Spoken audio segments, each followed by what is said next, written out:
ओम नमः शिवाय। स्वागत है आप सभी का हमारे नए वीडियो पर।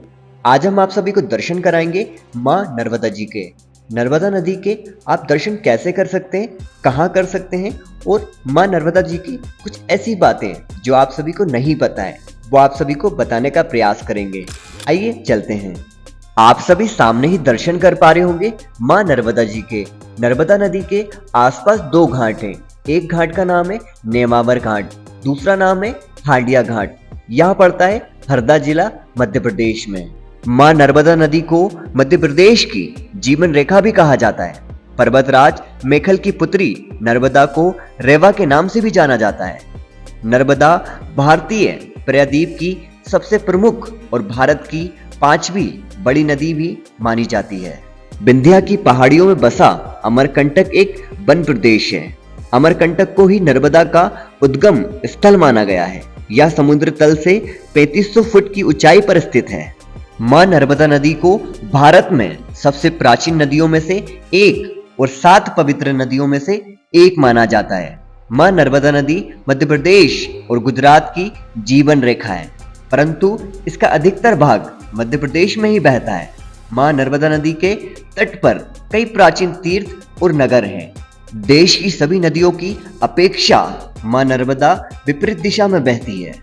नर्मदा के जल का राजा है मगरमच्छ, जिसके बारे में कहा जाता है कि धरती पर उसका अस्तित्व 25 करोड़ साल पुराना है। मां नर्मदा मगरमच्छ पर सवार होकर ही यात्रा करती है। नेमावर घाट में मां नर्मदा जी का नाभि स्थल है। फिर ओमकालेश्वर होते हुए यह नदी गुजरात में प्रवेश करके खंभात की खाड़ी में इसका विलय हो जाता है। नर्मदा नदी की यह यात्रा लगभग 1312 किलोमीटर की है। इस बीच मां नर्मदा विंध्या और सतपुड़ा के पहाड़ और जंगल सभी को पार करते हुए जाती है। मां नर्मदा नदी के तट के किनारे कई प्राचीन नगर, तीर्थ और आश्रम बसे हुए हैं, जैसे अमरकंटक, माई की बगिया से नर्मदा कुंड, मंडला, जबलपुर, भेड़ा घाट, बरमान घाट, पताई घाट, मंगरोल, जोशीपुर, छपानेर, नेमावर, नर्मदा सागर, पामाखेड़ा, धवनी कुंड, ओमकालेश्वर, बालकेश्वर, इंदौर, मंडलेश्वर, महेश्वर, ऐसे अनेकों तीर्थ स्थान यहाँ पर हैं। मां नर्मदा नदी एक पहाड़ी नदी होने के कारण कई स्थानों पर इसकी धारा बहुत ऊंचाई से गिरती है। अनेक स्थानों पर यह प्राचीन और बड़ी बड़ी चट्टानों के बीच से सिन्हानाद करती हुई गुजरती है।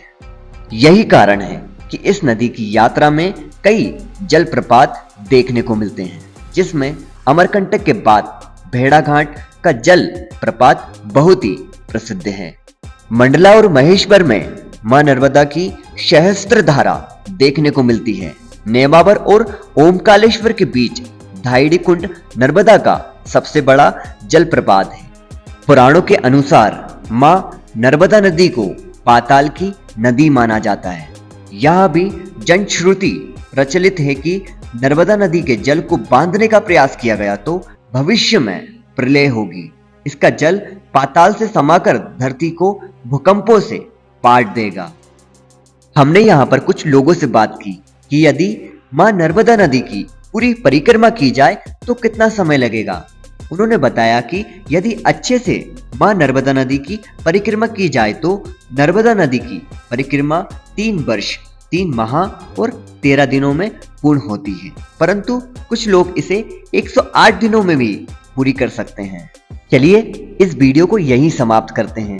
आशा करता हूँ कि आप सभी को यह वीडियो पसंद आया होगा। वीडियो पसंद आया हो तो हमारे चैनल को फॉलो जरूर कर लें, ताकि आपको नए नए वीडियो का नोटिफिकेशन हमेशा प्राप्त होता रहे। चलिए अगले वीडियो में फिर मिलते हैं। ओम नमः शिवाय।